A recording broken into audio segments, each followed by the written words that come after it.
Message collapsed. Grant Holloway laughed first. That was what Caleb Mercer would remember long after everything else faded. Not the sound of the pen scratching across the divorce papers, not Vanessa's perfume lingering in the conference room air, but Grant's laugh. Short, dismissive. The kind of laugh a man uses when he wants everyone in the room to know he's already won. Grant leaned back in his chair, arms crossed, eyes sliding over to Caleb's beat-up jacket like it was evidence of something, and said, "I always knew you'd go quietly." Vanessa didn't correct him. She just looked out the window.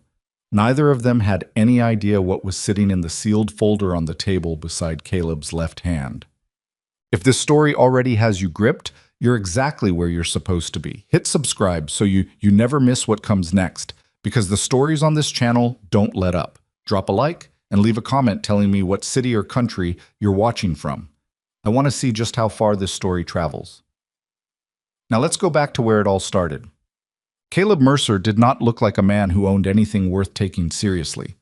That was not an accident. It was, if he was being honest with himself, a choice he had made so many times over so many years that it had stopped feeling like a choice and started feeling like skin. He drove a 2009 Ford F-150 that had a crack running diagonally across the lower right corner of the windshield. He wore work boots to dinner parties when Vanessa dragged him to them, which was rarely anymore. He kept his hair cut short, not styled, just short, the way a man cuts his hair when he's been sitting in the same barbershop chair for 15 years because he likes the guy who owns the place and sees no reason to change what works. He ran a vocational training center called Bridgework out of a converted warehouse in the Dorchester neighborhood of Boston. The building smelled like machine oil and dry erase markers, and whatever someone had microwaved for lunch. The floors were concrete. The windows let in drafts in January that no amount of weather stripping had ever fully fixed. On any given weekday, somewhere between 40 and 60 people were inside learning to wire electrical panels, repair HVAC systems, weld pipe joints, and rebuild diesel engines.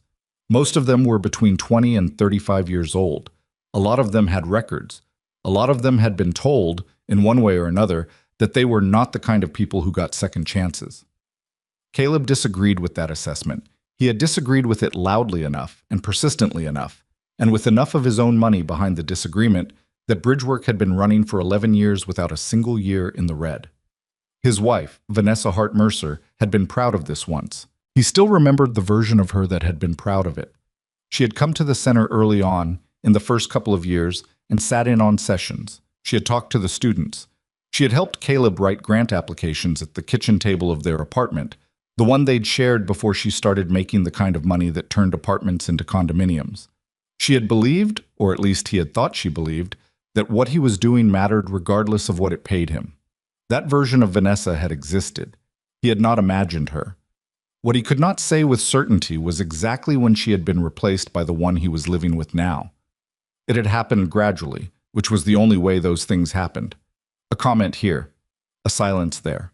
The way she started glancing at the clock when he talked about the center, like she was doing math in her head, calculating how many more minutes of this she was contractually obligated to sit through. The way she stopped asking questions about his students and started asking questions about the firm's partners, who had connections where, who was getting promoted, who had just bought a place in Beacon Hill. The law firm had made her good at reading rooms and bad at hiding what she thought of the rooms she considered beneath her. Caleb had noticed. He had said nothing because he was the kind of man who said nothing until he had something worth saying, and for a long time he kept hoping that the thing worth saying would be something better than what he was actually thinking. 8 years of marriage. That was a long time to keep hoping. The night everything became impossible to ignore was a Thursday in October, 14 months before the morning he would sit across a conference table and watch Grant Holloway laugh at him.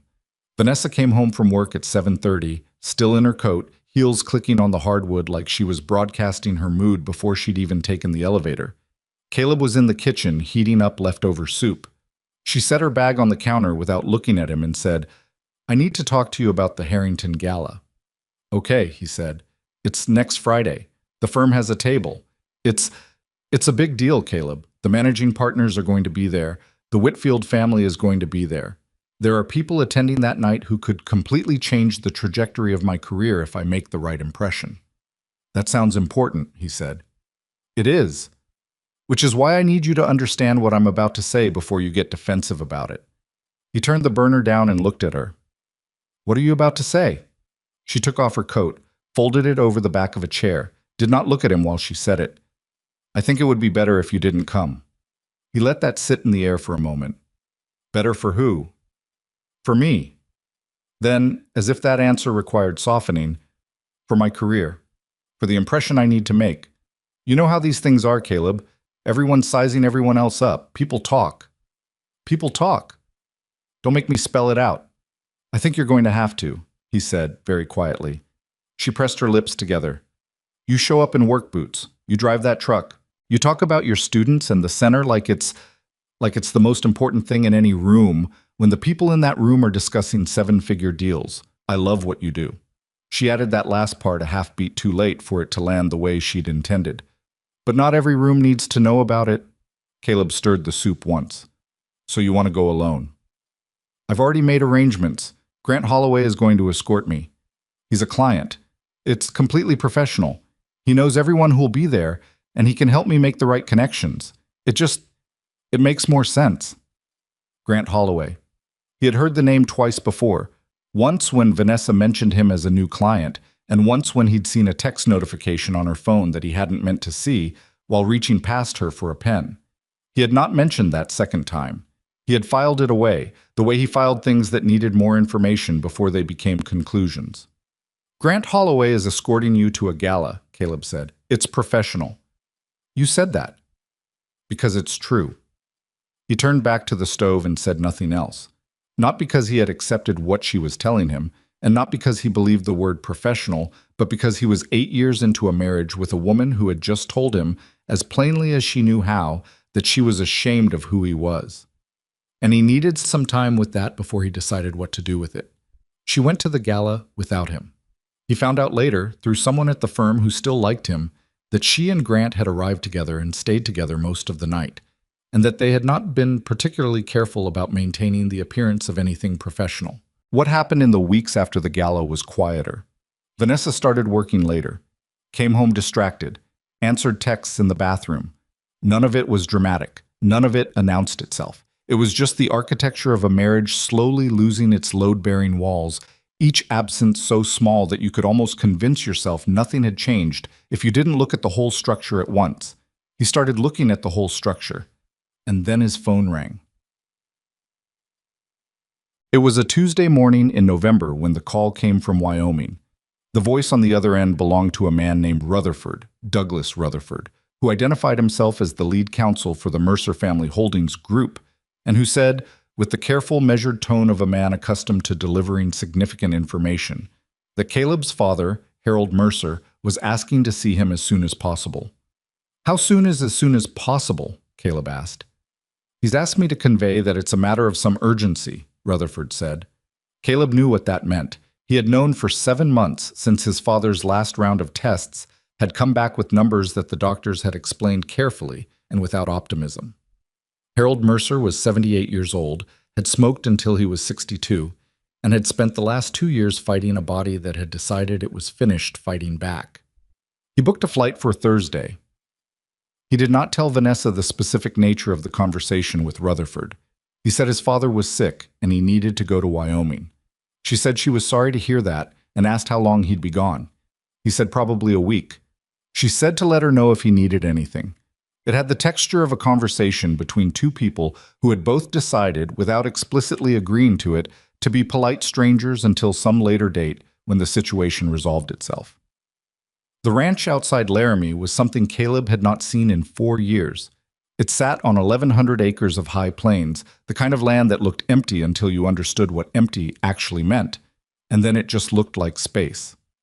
The house itself was not what people expected when they heard the words Mercer Family Holdings. It was a working ranch house, built in the 1940s and expanded twice, with a covered porch that ran the length of the front, and a mudroom that had been storing the same rubber boots in the same corner for as long as Caleb could remember.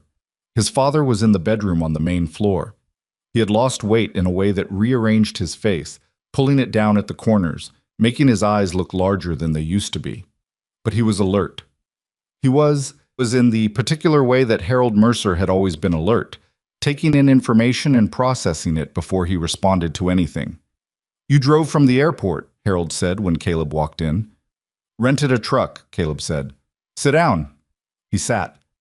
What followed was 3 hours of conversation, interrupted by medication schedules and the arrival of Rutherford with a briefcase, that Caleb would spend years trying to compress into something he could explain to other people in less than a paragraph.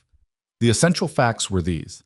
Harold Mercer, who had inherited a modest ranching operation at 41 and over the following 3 decades quietly expanded it into a holding company with interests in energy infrastructure, logistics, agricultural land, and private equity, had decided years earlier that his estate would pass to Caleb in its entirety.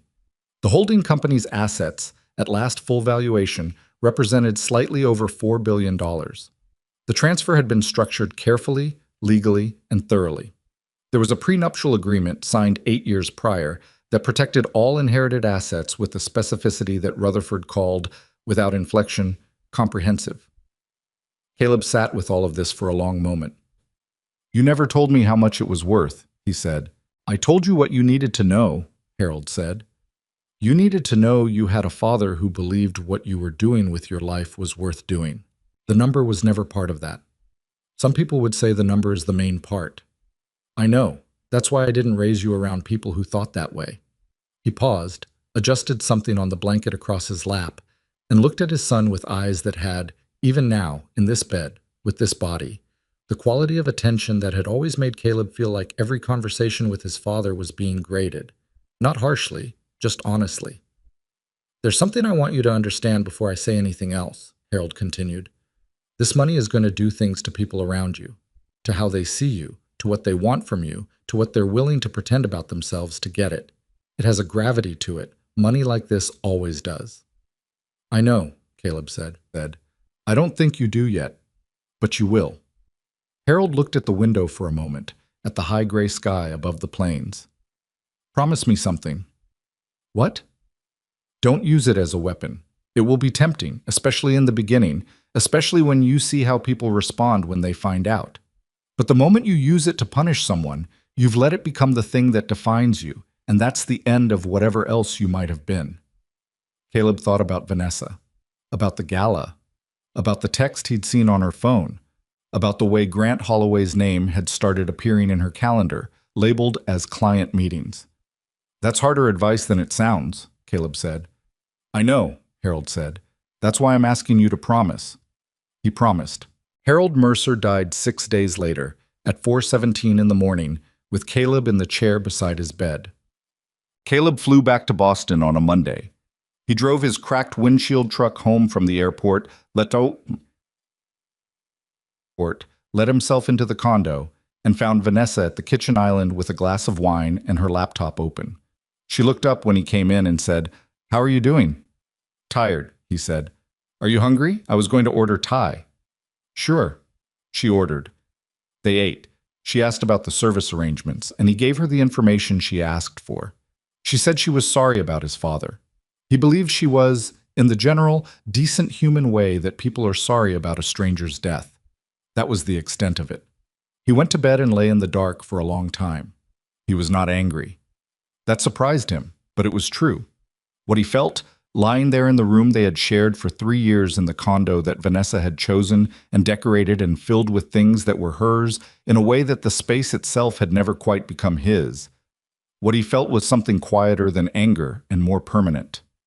It was the particular sadness of a man who has loved someone for a long time and has finally, completely, without room for revision, understood that the love was not going where he had thought it was going. And underneath that sadness, almost too quiet to notice, was something else. Curiosity. He wondered what she would do when she found out. Not whether she would act differently.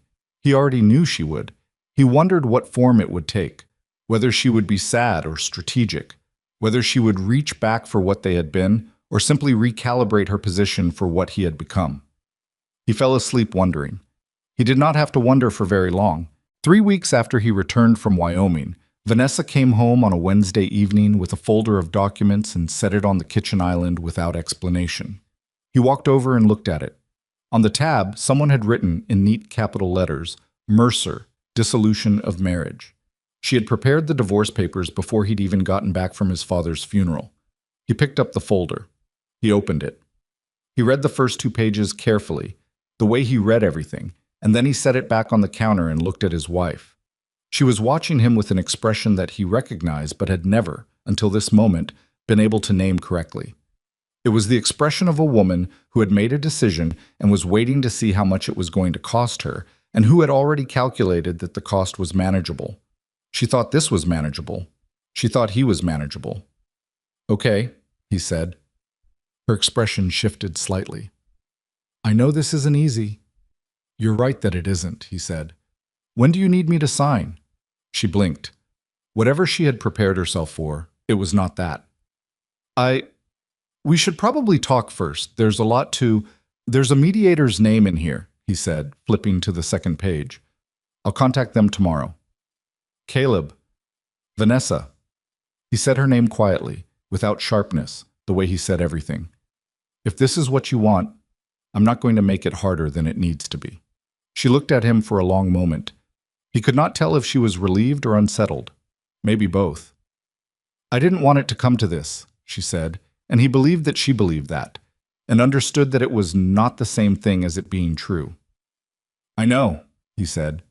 He went to bed early, lay in the dark again, thought about his father's voice. Don't use it as a weapon. In the drawer of the nightstand beside him was a manila envelope that Rutherford had sent by courier 2 days after he'd returned to Boston. Inside it was the preliminary documentation confirming the asset transfer. There was also a secondary envelope, which he had not opened yet, containing something Rutherford had called supplementary findings. The result, he'd explained, of a routine background check conducted on parties connected to the family by legal relationship. Standard procedure. Caleb had set it aside because he had not been ready to know whatever was in it. He reached over and picked it up. He opened it. He read it twice. Then he set it on the nightstand, face down, and stared at the ceiling. The supplementary findings contained, among other things, a detailed account of Grant Holloway's financial position, specifically the fact that his investment fund, Holloway Capital Partners, had been attempting for the better part of 8 months to secure a strategic partnership with a company in the energy infrastructure sector. The company they had been pursuing, without success, was a subsidiary of Mercer Family Holdings. Grant Holloway had been chasing Caleb's family's company. And Grant Holloway, who had escorted Caleb's wife to a gala while Caleb stayed home, who was now presumably planning a future that involved moving into the space Caleb was about to vacate. Grant Holloway had no idea. Caleb put the envelope back on the nightstand. He thought about his father's advice for a long time. Then he thought about what it meant to let things unfold at their natural pace, without interference, and whether that was the same thing as doing nothing or something else entirely. He decided it was something else entirely. He closed his eyes and let himself, finally, rest. The mediation was scheduled for 6 weeks out. Caleb marked the date on the paper calendar he kept above his desk at Bridgework. The one with the photos of former students who had gone on to start their own businesses, faces he recognized, people who had sat in his classroom smelling like cigarettes and anxiety, and eventually left smelling like work. And then he went back to doing what he had always done. He showed up. Every morning, 6:45, before the first session started. He made coffee in the break room. He checked in with his instructors. He walked the floor during hands-on sessions the way a man walks through a place that belongs to him in the only way that matters. Not on paper, but in practice. In the accumulated weight of years spent in the same building, breathing the same air. Nobody at Bridgework knew about the envelope from Rutherford. Nobody knew about Wyoming. They knew his father had died because he had told them that, and several of his longer-tenured staff had expressed condolences in the particular, slightly awkward way that people do when they weren't sure how close you were to the person you lost. He thanked them and moved on. That was how he handled most things. What he did not tell them, what he had told no one, was that he was now the controlling owner of a $4 billion company and that his wife was simultaneously trying to divorce him and sleeping with a man who had been attempting to do business with that very company for the better part of a year. He kept that information the same place he kept most things that required patience, quiet and close.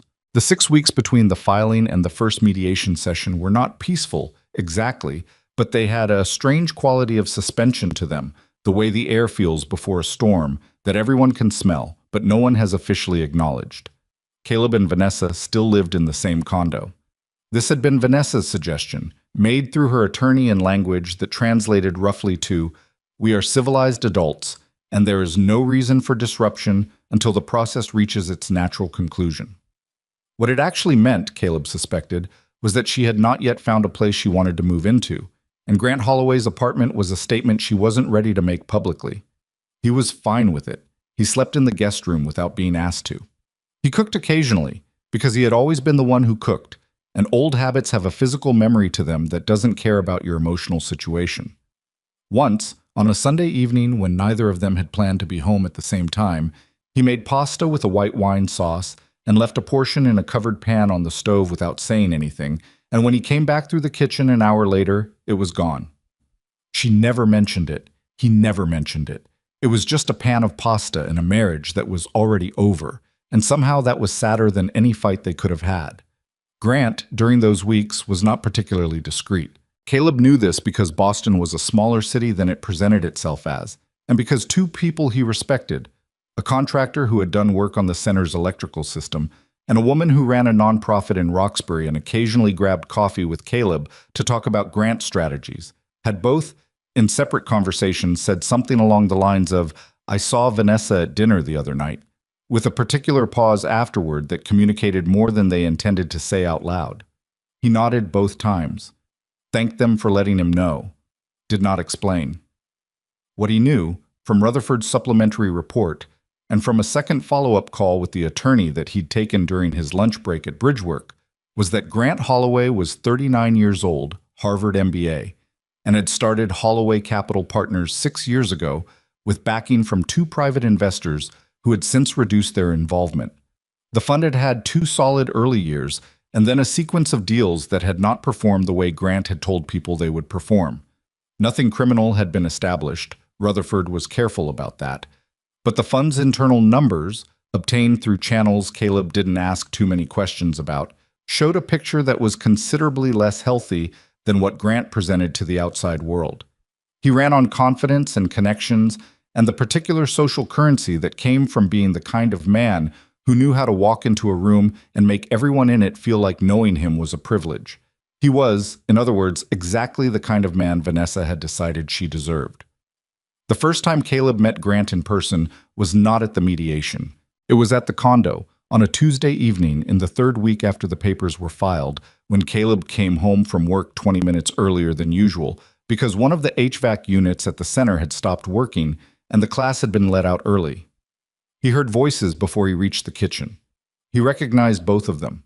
He stood in the hallway for a moment, not hiding, just standing, listening not to the words, which were low enough that he couldn't make them out, but to the register of them, the ease, the way Vanessa's laugh, a laugh he had heard for 8 years, sounded different in that particular key. Lighter, less managed. He walked into the kitchen. Grant was sitting on one of the counter stools, jacket still on, a glass of Vanessa's good Cabernet in his hand. He was better looking than Caleb had expected, in the way that men who work at being better looking always are. Not naturally, but constructed, assembled through tailoring and dental work, and the discipline of someone who understood that appearance was a professional asset. He had dark hair going silver at the temples, and the kind of jaw that photographed well. He looked at Caleb the way a man looks at a problem he has already solved. "You must be Caleb," he said. "I live here," Caleb said. There was a beat of silence. Vanessa set her glass down. "I didn't think you'd be back until 7. Class let out early." He put his keys on the hook by the door, walked to the refrigerator, got out a bottle of water. "Don't let me interrupt." "Caleb," Vanessa started. "I mean it," he said. "I'm going to take a shower. I'll be out of your way." He went upstairs. He stood in the shower for a long time. I was not performing calm. He actually was calm, in the way that a person is calm when they have already done the hard work of accepting the worst version of a situation and are no longer surprised by its smaller expressions. What he felt standing under the hot water was something closer to tired than angry. Not the tired of a man who was beaten, the tired of a man who had been carrying something heavy for too long and was very close to setting it down. When he came back downstairs, Grant was still there. This, Caleb thought, took either confidence or complete indifference to how things looked. He sat down in the living room with his water and turned on the television, and after about 10 minutes of sounds from the kitchen that were clearly staged around his presence, he heard the front door open and close. Vanessa came into the living room and stood in the doorway. "I'm sorry," she said. "I didn't think—" "I know," he said. "It wasn't—" She stopped. "I don't know what I'm trying to say." "You don't have to say anything," he said. "6 more weeks, and then it's done. Let's just get through it." She stood in the doorway a little longer, and for a moment she looked like someone who might say something real, something that went below the surface of the arrangement they'd settled into. But the moment passed, and she just nodded and went back to the kitchen. He watched a documentary about deep-sea fishing and went to bed at 10:15. Grant, apparently emboldened by the fact that Caleb had not reacted the way he had expected, had not raised his voice, had not made demands, had not done any of the things that men in that position typically did, became more comfortable. He began texting Vanessa during dinners that Caleb was adjacent to. He sent flowers to the condo, which Vanessa put in the bedroom, which was a choice that told Caleb everything about how much she had stopped caring what he saw. And then, at some point in the 5th week, Vanessa mentioned, with the careful offhandedness of someone who had been practicing the sentence, that Grant had suggested she could stay at his place if the current living situation was too uncomfortable. "Is it too uncomfortable?" Caleb asked. "Not for me," she said. "I just didn't know if it was for you." He looked at her for a moment. "I appreciate the consideration," he said, in a tone that could have meant almost anything, and she seemed unsure which thing it meant, which was fine with him. She stayed. What he spent those 6 weeks actually doing, in the spaces between bridge work and the architecture of domestic Cold War he and Vanessa were quietly maintaining, was thinking through what his father had said and what he had promised, and whether there was a version of honoring that promise that still allowed him to simply be awake to what was happening around him. He called Rutherford 3 times. The first call was about the asset transfer timeline, which was proceeding. The second call was about the prenuptial agreement, which Rutherford had reviewed with a level of specificity that left no ambiguity. All inherited assets were protected, the language was airtight, and Vanessa's attorneys, regardless of how aggressive they wanted to be, were working within boundaries that had been drawn carefully and permanently. The third call was the one that mattered most. "Tell me about the Holloway Fund situation," Caleb said. Rutherford paused. "In what context?" "The context of what you know. The real picture, not the presentation." There was a longer pause. "The fund has significant exposure in 2 positions that are underperforming. Their primary institutional backer has been asking questions about liquidity for the past quarter.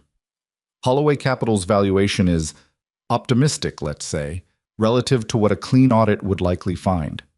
And their pursuit of the partnership with the infrastructure subsidiary. Still active. They've sent 3 inquiry packages in the past 8 months. All acknowledged, none advanced. Because of the financial picture. Among other reasons, the due diligence process would be thorough." Caleb thought about this. "I want to be clear about something," he said. "I'm not directing anyone to block Holloway's fund or to decline their inquiry. Is that understood?" "Absolutely," Rutherford said. "If due diligence finds what it finds, that's the process working. That's not interference." "Correct. The process has its own integrity." "Good," Caleb said. "Let it work." He hung up and sat at his desk at Bridgework for a while, looking at the calendar on the wall and the photos of his former students. He thought about a young man named Darius who had come through the center 4 years ago, court-mandated, furious at everything, and who was now running his own electrical contracting business in Worcester. He thought about a woman named Patrice who had learned HVAC repair at 43 after her second divorce and had sent him a Christmas card last year with a photo of her standing in front of a van with her company's logo on the side, grinning like she was 16 and had just learned she could fly. He thought about what the money meant, now that it was real and not theoretical, and what it allowed him to do that he had not been able to do before. He had some ideas about that. But first, the mediation. The thing about Vanessa's mother, Eleanor Hart, was that she had never been cruel to Caleb in a way that could be specifically identified and addressed. She had been pleasant, consistently pleasant, in the way that certain very organized women are pleasant, systematically, without warmth, as a form of social management. She asked appropriate questions and remembered the answers and deployed them at subsequent meetings as evidence of attentiveness. She complimented the center once in the third year of the marriage and then never mentioned it again. She spoke about Caleb to other people at family gatherings in the way you speak about a piece of furniture that is perfectly functional but not exactly what you would have chosen yourself. She had, apparently, met Grant. Caleb discovered this when Vanessa mentioned 2 weeks before the mediation that her mother had been in Boston for a weekend and they had all had lunch together, all meaning Vanessa, Eleanor, and Grant. "How'd that go?" Caleb asked. Vanessa looked like she was deciding how much truth was appropriate. "Fine," she said. "She likes him." That was fast. She said, Vanessa stopped, started again. She said he was the kind of man who knew where he was going. Caleb nodded once. "Good for her," he said, meaning nothing, and went to check on the laundry. What Eleanor Hart had actually said, because the woman who had seen them at lunch was someone who ran an events company that occasionally partnered with Bridgework and who had been seated 2 tables away, was considerably less careful than the version Vanessa had reported. She had told Vanessa that Grant was precisely the type of man she should have married in the first place, ambitious, successful, someone who moved in the right circles, and that the divorce, while unfortunate, was the right thing, because a woman of Vanessa's intelligence and ability deserved someone who could match her. She had said this, apparently, with Grant sitting right there, who had not disagreed. Caleb heard this secondhand and thought about it exactly once. Then he thought about Darius and Patrice and the 47 people currently enrolled at Bridgework, and about the conversation he'd had with Rutherford about expansion, about whether the holding company's capital base could support a national scaling of the center's model into other cities, Chicago, Detroit, Baltimore, places with the same kind of need and the same kind of people, the kind who had been told the doors were closed and who had come through his building and found out that was a negotiable proposition. He wrote 3 pages of notes about it that night. The handwriting was bad because he'd been writing fast, the way he wrote when he was genuinely excited about something. And when he reread it the next morning, some of it was illegible. He didn't care. The shape of it was clear enough. The week before the mediation, Grant started calling Vanessa in the evenings. Caleb could hear one side of the conversations when they happened in the kitchen while he was in the living room, which happened more than it should have given everything. Grant was not a quiet phone presence. He had the voice of a man who had learned that confidence was something you performed consistently enough that eventually it stopped being a performance. On a Thursday night, 6 days before the scheduled mediation, Caleb heard Vanessa say, "He's not going to be a problem," and then laugh at something Grant said in response. He sat with that sentence, turned it over, looked at it from a few different angles. He was not going to be a problem. That was what she had promised him. That was the role she had assigned him in the narrative she and Grant had apparently constructed together. The quiet, compliant, slightly pitiable husband who would fold the papers, pick up what little was coming to him, and exit gracefully so the next part of the story could begin. He had, he thought, done an excellent job of playing that role. The question was what happened on the day he stopped playing it. He didn't sleep well that night. Not because he was angry. The anger, whatever version of it he was capable of, had long since dissolved into something colder and more durable. He didn't sleep well because he kept thinking about the sealed folder that Rutherford was preparing to bring to the mediation. A folder that no one in that room was expecting. A folder that contained, among other things, the full documentation of the asset transfer, the prenuptial agreement's specific provisions regarding inheritance, and the complete financial profile of Mercer Family Holdings. He thought about his father's voice. Don't use it as a weapon. He thought about the difference between a weapon and the truth. He thought about what it would look like, from where Vanessa and Grant were sitting, when 3 senior attorneys walked in with that folder. He thought about Grant saying he always knew Caleb would go quietly, and the specific sound of his laugh, and how certain Grant was about everything, and how much of Grant's certainty was built on a version of Caleb that wasn't real. At 2 in the morning, he got up, went to the kitchen, and made himself a cup of coffee. He stood at the counter and drank it slowly, looking out at the city through the kitchen window, the particular amber-gray light that Boston had at night, the way the buildings looked patient in it. He was not going to do anything vindictive. He had promised. He intended to keep that promise. But there was nothing in the promise that said he had to announce himself before he walked into the room. There was nothing in the promise about letting people know the floor was solid before they stepped onto what they decided was thin ice. He finished his coffee, rinsed the cup, put it back in the cabinet. He went back to bed.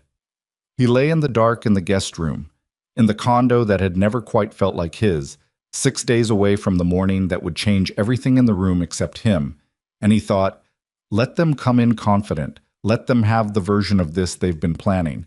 Let them laugh, if they're going to laugh. And then let it unfold the way it unfolds when the thing you thought you understood turns out to be something else entirely. He closed his eyes. His breathing slowed. Outside, Boston did what it always did. Moved and breathed and made noise and kept going. And Caleb Mercer, who was worth $4 billion and still set his own alarm for 6:15 every morning, finally slept. The morning of the mediation, Caleb woke up at 6:15 the same as every other morning, made coffee the same way he always made it.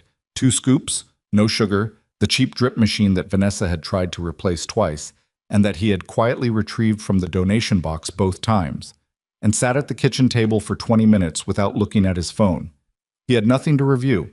He had reviewed everything already. He knew what was in the folder Rutherford was bringing. He knew what the prenuptial agreement said, paragraph by paragraph, because he had read it 4 times in the past 2 weeks, not because he doubted it, but because he wanted to understand exactly what the room was going to look like from every angle, once the information in that folder became part of the air in it. He dressed in what he always dressed in, dark jeans, a gray button-down that he'd had for 6 years. His work boots, which were clean but visibly worn at the toe on the left side, where he had a habit of scuffing them against floor edges when he stood still for too long. He looked at himself in the mirror in the guest bathroom and made no adjustment to what he saw. Vanessa was already up. He could hear her in the master bedroom, the particular sounds of someone preparing to be looked at, the hairdryer, the opening and closing of the closet, the specific silence that preceded someone deciding between 2 things and picking one. When she came out, she was wearing a charcoal suit he hadn't seen before, her hair pinned back, her earrings small and deliberate. She looked like herself but turned up in volume, the way people look when they have decided that a particular morning is a performance. She looked at what he was wearing. She said nothing. He poured the rest of his coffee into a travel mug and said, "I'll see you there," and left. The mediation office was on the 14th floor of a building near Post Office Square, the kind of building that did its best work on people who were already slightly destabilized by the environment. Marble lobby, fast elevators, hallways that were carpeted in dark blue and aggressively hushed. The conference room had a long table with 8 chairs and a view of the financial district that was impressive in the particular way that views from rooms of legal consequence always were, as if the city were arranged outside the window specifically to make you feel that what was happening inside mattered. Caleb arrived 11 minutes early. The mediator, a woman named Carol Dempsey, who had the bearing of someone who had heard every possible version of marital dissolution and had long since decided that composure was more useful than sympathy, shook his hand and showed him to his seat and asked if he wanted water. He said yes. She brought water. He sat and looked at the table. It was one of those conference tables with the inlaid power strip in the center, the kind with USB ports that nobody ever used. He looked at the view. He looked at his hands. He was not nervous, which was itself a somewhat strange sensation, the absence of the thing he might have expected to feel. And he spent a few minutes just sitting with it, this calm, making sure it was real and not just numbness in a different coat. Vanessa arrived 8 minutes later with her attorney, a senior partner at her firm named Richard Cho, who had silver hair and the kind of posture that came from decades of making other people feel like they were slightly behind in conversations they thought they were winning. Cho set a leather portfolio on the table with the practiced ease of a man who had been doing this since before Caleb was in high school. Vanessa sat down across from Caleb and looked at him with an expression that was carefully assembled from professional neutrality, with just enough residual warmth to communicate that she was not a bad person, she had simply made a decision. He recognized the expression. He had watched her use it on opposing counsel in the one trial he had ever attended to support her years ago, back when she had wanted him in the room. "Good morning," she said. "Good morning," he said. Grant came in 2 minutes after that. He was not supposed to be there. He was not a party to the divorce, not an attorney, had no formal role in the proceedings. And Carol Dempsey looked at him with a question on her face that was just barely diplomatic. "He's here as my support," Vanessa said. Dempsey looked at Caleb. Is that agreeable to you? Caleb looked at Grant, who had settled into one of the chairs along the wall, the spectator chairs, the ones that weren't at the table, and who was looking back at Caleb with the comfortable expression of a man watching something he has already decided the outcome of. Sure, Caleb said. That surprised Grant. He had expected, Caleb could tell, either a protest or visible discomfort. Getting neither seemed to require a small recalibration, and he covered it by adjusting his jacket and looking at his phone. Caleb's attorney, a woman named Sasha Bloom, who worked out of a modest office in Cambridge, and who had been recommended to him by Rutherford as someone who was excellent and did not enjoy being underestimated, came in exactly on time. She was in her mid-50s, wore reading glasses on a chain around her neck, and had a handshake that said she had won arguments that people had not thought she would win and had stopped being interested in proving that fact. She sat beside Caleb, opened a legal pad, and wrote something at the top. He didn't look at what it was. Carol Dempsey opened the session. She laid out the agenda with the efficiency of someone who had run this kind of morning many times. The asset division framework would be reviewed first, then the proposed terms on both sides, then any areas requiring negotiation. She noted that both parties had agreed in advance that the goal was to reach a settlement today if possible. She asked if there were any preliminary matters. Richard Cho said, "We'd like to begin with the asset inventory." Sasha Bloom said, "That's fine with us." What followed was an hour and 40 minutes of procedural exchange that had a grinding, technical quality to it. Figures and account numbers and property valuations presented and cross-checked. Cho doing most of the talking on Vanessa's side in a tone that managed to be both precise and faintly condescending, as if he were explaining simple mathematics to someone who had struggled with fractions. He was thorough. He was, in the way of attorneys who charged what he charged, genuinely skilled. He had clearly prepared for a negotiation in which Caleb's side had limited leverage and would eventually fold on the key points once the emotional reality of the situation had been made sufficiently clear. Caleb let him talk. Vanessa, across the table, had the stillness of someone who had rehearsed confidence but whose body was not completely cooperating. She kept her hands on the table in front of her, fingers loosely laced, and maintained eye contact with Cho while he spoke. Once, during a pause while Dempsey made a note, she glanced at Grant. He gave her a small nod. She turned back to the table. At the 2-hour mark, Cho put forward the proposed settlement terms. They were, by any objective reading, structured around the assumption that Caleb's financial position was limited to what he earned from bridge work and the modest savings that had accumulated during the marriage. An assumption that was, until 6 weeks ago, not unreasonable. The terms were not vindictive exactly. They were just final. The kind of final that said, "We have decided this is what you are worth, and we do not anticipate being challenged on it." Grant, from his chair along the wall, had settled into a posture of loose attention, one ankle crossed over his knee, checking his phone occasionally. At some point during Cho's presentation, he said, quietly enough that it was not addressed to the room, but loudly enough that it was meant to carry, "Let's get this wrapped up." Dempsey looked at him sharply. He looked back at her without apology. Sasha Bloom did not look up from her legal pad. Caleb looked at the table and thought about what his father had said about gravity and about the particular weight of money in a room full of people who didn't know it was there. Cho finished his presentation. Dempsey asked if Caleb's side had a response. Sasha said yes. She walked through several clarifying points with the same technical efficiency, identifying 2 provisions in the proposed terms that required adjustment, making her arguments in the language of someone who had read everything and found the gaps. Cho responded. Sasha responded to the response. Grant shifted in his chair.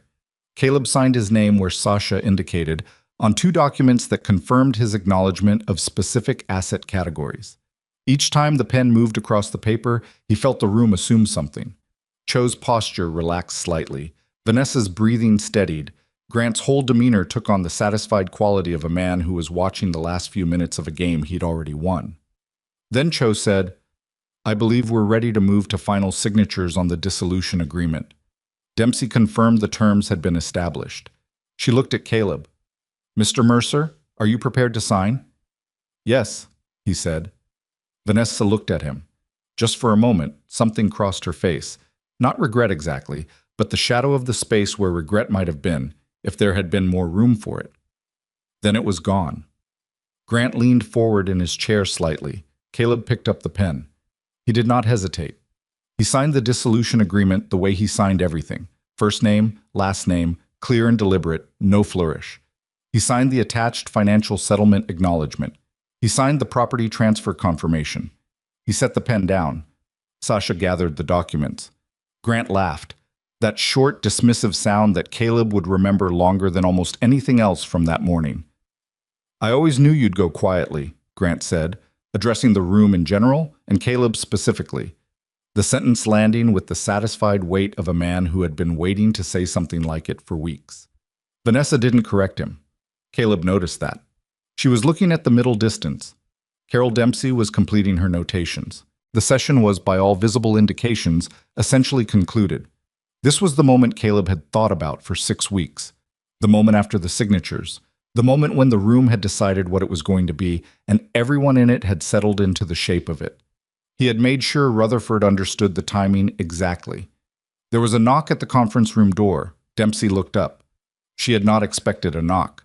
She said, "Come in." 3 people entered, 2 men and a woman, all in suits that were significantly more expensive than anything else in the room. The woman carried a sealed folder. One of the men was Rutherford. The other 2 were senior associates from the Mercer Family Holdings legal team who had flown in from Wyoming the night before. Cho straightened in his chair immediately. Attorneys recognized other attorneys the way dogs recognized other dogs. The movement was instinctive, the calculation instant. "Ms. Bloom," Rutherford said, nodding at Sasha. "Mr. Rutherford," she said, "thank you for coming." Vanessa looked at Sasha. "What is this?" Sasha said simply, "A disclosure." Rutherford set his briefcase on the corner of the conference table and, with the methodical efficiency of a man who had prepared this moment as carefully as he had prepared any legal instrument in his career, produced 3 identical sets of documents and placed them in front of the relevant parties. He placed one set in front of Cho, one in front of Vanessa, and one in front of Carol Dempsey.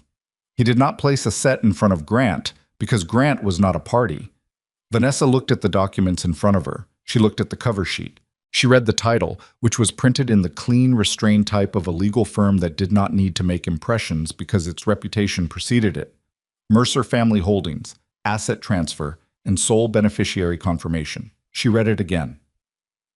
The room was quiet in a way that rooms are rarely quiet.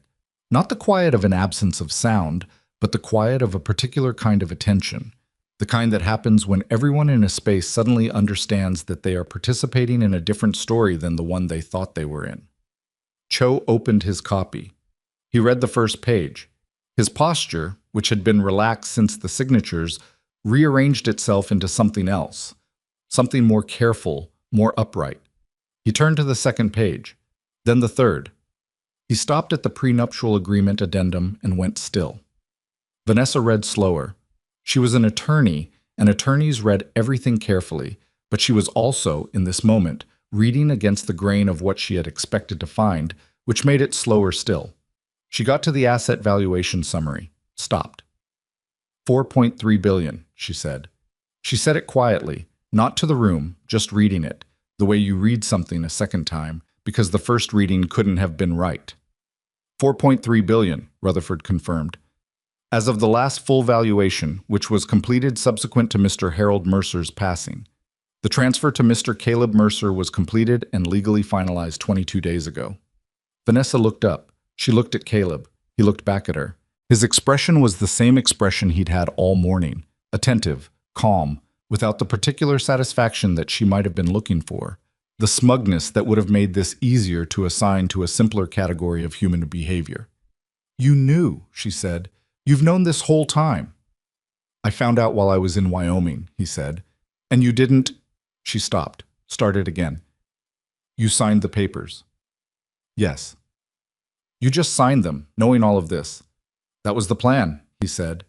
Cho had his phone out and was clearly running through some version of what he was looking at against what he knew about family asset protection law, and his face was doing the specific thing that faces do when the thing being read does not have the vulnerabilities that were anticipated. He looked at Sasha. She looked back at him pleasantly.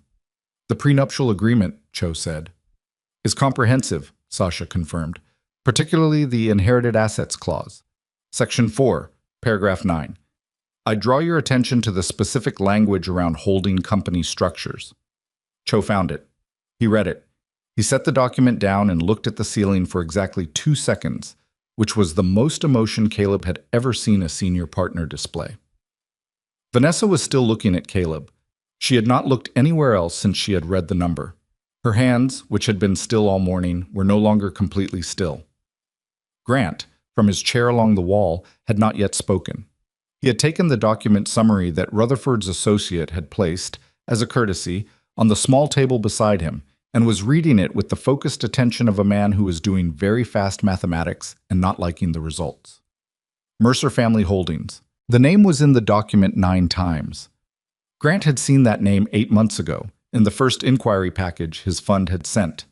He had seen it in the polite, non-committal responses that had come back from the Holdings legal team, responses that said they would review the inquiry without committing to any advancement. He had seen it in the third response, which had said the same thing with slightly more finality.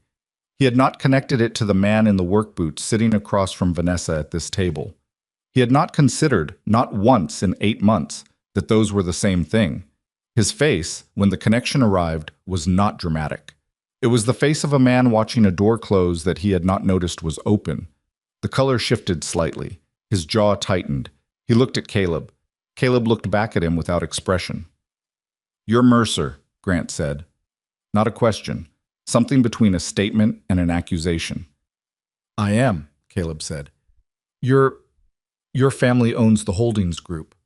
"I own it," Caleb said. My father passed it to me. I found out about 6 weeks ago." Grant looked at Vanessa, then back at Caleb, then at the document in his hands. He seemed to be searching for a version of this that resolved in a way he could work with, and not finding one. Vanessa pulled herself back to the surface of things. She was a trial attorney. She understood, better than almost anyone in the room, what it meant to have the situation change under you and to continue functioning anyway. "Caleb," she said, and her voice was controlled, but only just. "The divorce is final," he said. "I signed the papers." "You signed them knowing—" "You didn't have to." "I know I didn't have to." "Then why?" Her composure had a crack running through the center of it now, thin but visible, the kind that spread if you looked at it directly. "Why would you sign if you knew what you had?" He considered the question. He had thought about how to answer it, not for this room specifically, but in the general sense of what he owed her in terms of honesty. "Because the marriage was already over," he said. "It was over before my father called me to Wyoming. The money didn't change what had already happened between us." "We could have talked. We could have talked a year ago," he said, "or 2 years ago." There were a lot of points at which talking would have helped. He didn't say the gala. He didn't say Grant's name. He didn't need to. The room was arranged in such a way that those absences were louder than saying anything. Vanessa looked at him with an expression he had not seen on her face in a very long time. It was not the expression of the attorney or the expression of the woman who had calculated her position. It was something underneath both of those, something that looked like the person she had been before she had learned to perform the person she wanted to be. It was, he thought, the closest she had come to her actual face in years. "Caleb," she said. 8 years. We can't just—" "The papers are signed, Vanessa. I'm asking you to reconsider. I'm asking you to—" She glanced at Cho, then back at Caleb. "There's no reason this has to be final today. We can pause the process. We can—" "I'm not pausing it," he said. Silence. Dempsey, who had been watching this exchange with the composed attention of someone who had been in rooms like this before, but perhaps not quite like this, said quietly, "The documents as signed are legally binding, pending my certification and filing. The dissolution stands as agreed." Vanessa said, "Caleb, I'm sorry," he said, and he meant it. In the particular way you are sorry for something that could not have ended any differently, even if both people had tried harder. "I am genuinely sorry for what we ended up being to each other. But I'm not changing my answer." She held his gaze for another moment. Then she looked down at the document in front of her, at the number on the page, at the 8 years behind her, and the shape of what was in front of her, and she pressed her lips together in a way that was the closest she was going to come, in this room, to whatever she actually felt. Grant set his copy of the document on the table beside him. He stood up. He looked at Caleb with the expression of a man revising his understanding of a situation that he had thought he understood completely, and finding the revision humiliating in a way he was not prepared to show. Holloway Capital's inquiry, he said. The partnership package we sent. I'm aware of it, Caleb said. And the Holdings Group's response, that's a decision for the Holdings legal team, Caleb said. I don't personally manage partnership inquiries. There's a process. But you could, Grant. Caleb said his name the way you say someone's name when you want them to understand that the sentence is finished and there's no point in completing it. There's a process. Grant looked at him for a long moment. Whatever he was searching for in Caleb's face, he didn't find it. He picked up his jacket from the back of the chair. He looked at Vanessa, who was still looking at the documents on the table in front of her, and did not look up when he looked at her. He looked at Caleb once more with an expression that had the particular quality of a man who has just understood that the person he was laughing at 20 minutes ago was, in fact, the punchline of a joke he was telling about himself. He walked out of the conference room without saying anything else. Dempsey certified the documents. She noted the supplementary disclosures for the record. She asked both parties if they had anything further to add. Cho said nothing. Sasha said nothing. Vanessa said, very quietly, no. Caleb said, no. Dempsey signed off on the dissolution. It was 11:47 in the morning. The room started to clear the way rooms clear after things of consequence. Not all at once, but in layers. The attorneys first, then the Holdings team, then Dempsey gathering her own materials with the efficient thoroughness of someone who had already moved her attention to the next item on her calendar. Rutherford shook Caleb's hand before he left and said, "Your father would have found this morning interesting." And Caleb said, "He would have told me I overdressed." And Rutherford smiled in a way that suggested Harold Mercer had been the kind of man whose absence was still present in certain rooms. Vanessa was the last of the others to leave. She stood, gathered her copy of the documents, put them in her bag. She looked at Caleb, who had stayed in his chair and was finishing the last of his water. She looked at him the way you look at something when you're trying to take a clear picture of it, because you understand that the version of it in front of you is not a version you're going to see again. She opened her mouth, closed it, opened it again.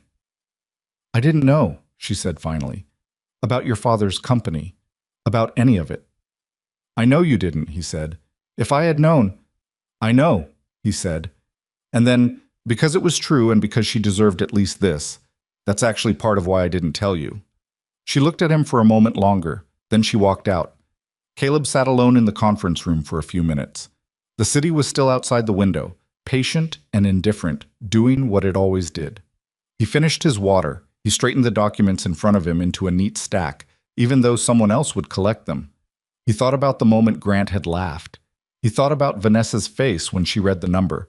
He thought about the look on Cho's face when he found Section 4, Paragraph 9, and understood what airtight actually meant in practice. He thought about his father in that room in Wyoming, with the gray sky out the window, and the boots in the mudroom corner, and the particular way Harold Mercer had looked at him when he said, "Don't use it as a weapon," as if he were saying it to a version of his son that he could already see was going to need to hear it more than once. He hadn't used it as a weapon. He had simply signed the papers and then let the truth be what the truth was. He pushed back his chair. He picked up his travel mug. He put on his jacket, the one Grant had looked at with that specific expression, the one that was not new or expensive or remarkable in any visible way. He walked to the elevator and pressed the button and waited, watching the numbers count up from the lobby. He had a class at Bridgework at 1:30. A new cohort starting their first week of electrical fundamentals, most of them coming in nervous. Some of them coming in with the particular guarded quality of people who had been in rooms before where they were told they were not going to amount to anything. He was going to be there before they arrived. The elevator opened. He stepped in. He rode it down 14 floors to the lobby, walked through the marble and the quiet, and pushed out through the heavy glass door into the cold November air of a city that didn't know what had just happened on the 14th floor and wasn't waiting to find out. The 1:30 class was full. Caleb stood at the front of the room with his jacket still on for the first few minutes, because the heat in that part of the building took longer to reach than anywhere else, a problem he had been meaning to address for 2 years and kept getting displaced by more immediate problems. There were 19 people in the room, 16 men, 3 women, ages ranging from what looked like 20 to what looked like 45. Most of them were doing the thing new students always did on the first day, looking at the room instead of at him, getting a read on the environment before deciding what posture to adopt. He understood that instinct. He had always understood it. He said, "My name is Caleb. I run this place. Today, we're going to talk about why electricity kills people who think they already understand it." That got their attention, which was the point. He taught for 2 hours. He did not think about the conference room on the 14th floor during those 2 hours, or about Vanessa's face when she read the number, or about the specific sound of Grant's laugh. He thought about conductivity and grounding and the particular sequence of mistakes that led to electrocution, which were almost always a combination of arrogance and impatience, and about the 19 people in front of him who needed to understand that the most dangerous thing in any skilled trade was the assumption that you already knew enough. He was good at this. Not in the way people said things were good when they meant competent. He was genuinely good at it, in the way that meant the room changed when he talked, that people who had walked in with their arms crossed and their eyes elsewhere were leaning forward by the 40-minute mark. He had never been able to explain exactly why he was good at it. He thought it had something to do with the fact that he was not trying to impress anyone in those rooms. He was just trying to give them something that would keep them alive and employed. After the class, he sat in his office for 45 minutes returning calls and emails that had accumulated during the morning. 3 of them were from holdings-related contacts, a portfolio manager, one of the subsidiary division heads, a follow-up from Rutherford's office about a board meeting scheduled for the following month. He handled each one with the straightforward efficiency he brought to everything, and when he was done, he sat back in his chair and looked at the wall. The wall had a corkboard on it. The corkboard had, among other things, a Boston Globe article about bridge work from 4 years ago, a photograph of the center's first graduating cohort from 11 years back, and a note in blue marker that one of his students had left tacked to the board before she moved to Philadelphia to start a job at an engineering firm. The note said, "You told me it was possible, so I decided to believe you. Thanks, Em." He had never taken it down. His phone buzzed. He looked at it. The text was from a number he didn't recognize, and it said, "This is Vanessa's attorney, Richard Cho. My client has asked me to communicate her request to speak with you privately. She understands if you decline." He set the phone face down on the desk. He picked it up again 30 seconds later and typed, "Tell her she can call me directly." He expected it to take a while. It took 4 minutes. The call came through at 5:17, and Vanessa sounded, when he picked up, like someone who had been having a very long afternoon. "Hi," she said. "Hi," he said. A pause. "Can you talk?" Yeah, another pause. He waited. He had spent 8 years learning the rhythms of her silences. Which ones meant she was gathering an argument, which ones meant she was genuinely uncertain, which ones meant she was about to say something she'd been practicing. This one was different from all of those. This one sounded like a woman standing in an empty room, looking at the walls, trying to figure out what to say to someone she had badly miscalculated. "I owe you an explanation," she said. "You don't owe me anything," he said, "but the papers are signed." "I know, I just—" She stopped. "Can I ask you something?" "Go ahead." "How long did you know about the affairs?" "About me and Grant." She said it plainly, without dressing it up, which he gave her credit for. He thought about when to start the clock. The text he'd seen on her phone, months before Wyoming, the conversation he'd had with someone at her firm, the 2 separate people who had seen them at dinner, the document Rutherford had prepared. "Long enough," he said. "Before Wyoming?" "Before Wyoming." She was quiet. He could hear her breathing on the other end of the line, steady and controlled in the way it was when she was holding something in. "And you never said anything?" "No." "Why?" This was the question he had been turning over since November, since the night he'd lain in the guest room and listened to the city, and tried to understand what he was actually doing and why. He had several answers to it, and none of them were simple, and he picked the one that was most honest. "Because I wasn't sure what I wanted to say," he said, "and I didn't want to have a fight that was really about something else." "What do you mean?" "The affair wasn't the problem, Vanessa. Or, it was a problem. But it wasn't the source of the problem. The problem was already there. The affair was just what the problem looked like when it finally showed up in the room." She didn't respond immediately. He could almost hear her processing it, lawyer's mind dissecting the statement for the argument she could make against it, and then finding, perhaps for the first time, that she didn't want to make the argument. "The gala," she said, "among other things." I was wrong to do that. I know you were. That wasn't. She stopped again. The kind of stop that meant she was discarding the sentence she'd been building and starting over. I had started thinking about you in a way that wasn't fair. Like you were a liability. Like you were something I had to manage instead of someone I had married. Her voice did something on the last few words.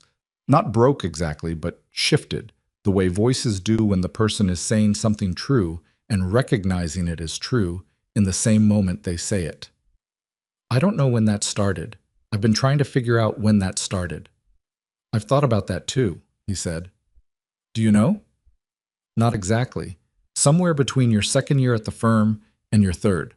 When you started talking about the partners like they were the measure of everything. She made a sound that was not quite a laugh. That's a very specific window. I have a good memory. Another pause. Then, the money. Caleb, I need you to know that if I had known, I know, he said. That's not why I didn't tell you, or it's not the only reason. Then what was the reason? He took a breath. This was the sentence he had been carrying for 6 weeks, the one that lived at the center of everything. I needed to know what you would do when you thought I had nothing, he said. Not to punish you, not to catch you. I needed to know what the truth was, what our 8 years actually were, stripped of everything that could muddy it. The silence on her end had a different weight now. And now you know, she said. And now I know, he said. She didn't say anything for a long moment. He heard something in the background, the sound of a door, a car on a street, whatever room she was in. I'm sorry, she said finally. Not the sorry of convenience, not the sorry that was a prelude to negotiation. Just the word, alone, without anything attached to it. I know, he said. Me too. They stayed on the line for another few seconds without speaking, which was its own kind of conversation. And then she said she'd let him go, and he said okay, and they hung up. He sat in his office with the phone in his hand for a while. Then he set it on the desk and looked at the corkboard and at the note that said, "You told me it was possible, so I decided to believe you." And he thought about what the next part of his life was supposed to look like from here. He had some ideas. He had been having ideas for 6 weeks, and the ideas had been getting more specific and more concrete and more expensive in the particular way that plans became expensive once you had the capital to take them seriously. He called Rutherford the next morning. I want to talk about bridge work, he said. In what sense? Rutherford asked. In the sense of what it looks like if we scale it, Caleb said. Not franchise it, not hand it off to someone else to run. Actually build it out. New cities. Same model. Same intake philosophy. Same focus on people who have records or who've been told they're not the right kind of candidate for conventional employment. How many cities are you thinking? Start with 3. Chicago, Baltimore, Detroit. See what the infrastructure costs look like, see what the staffing requirements are, and then make decisions about Phase 2 based on what we learn in Phase 1. This is a significant capital commitment, Rutherford said. I'm aware. And the oversight structure? Would you continue to... I'd stay involved, Caleb said. Actively. This isn't a check-writing operation. I want to be in the buildings. Rutherford was quiet for a moment in the way he was quiet when he was running calculations that involved variables beyond the purely financial. This is what you want to do with it, he said. It wasn't a question. It's what I've been doing with my life, Caleb said. The money doesn't change what I want to do with my life. It just changes the scale of what I can do with it.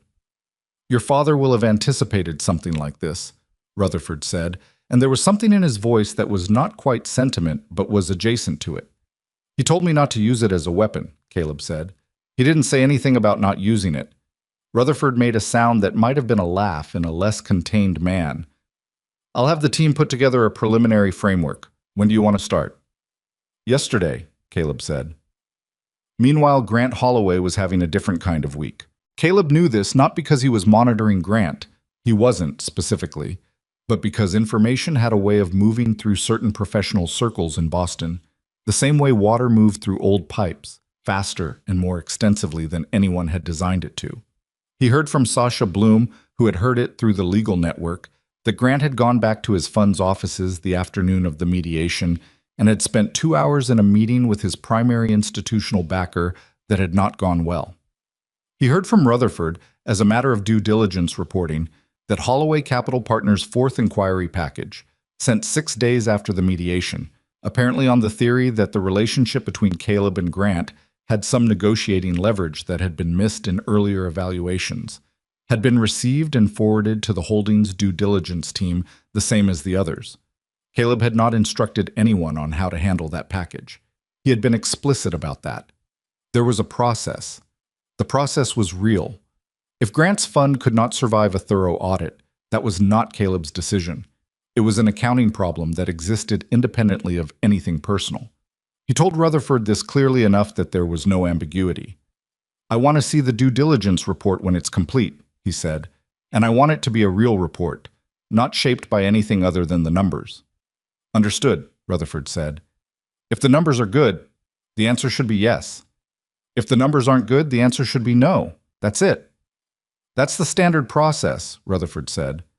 "Good," Caleb said. "Then we don't need to talk about it again until the report is ready." The due diligence report took 3 weeks.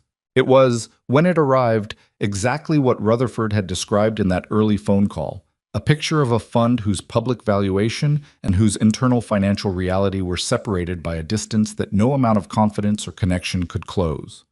The fund had overextended in 2 positions, carried debt that was structured in a way that obscured it from surface-level review, and had a liquidity situation that would not withstand the kind of partnership scrutiny that holdings required as a matter of standard practice.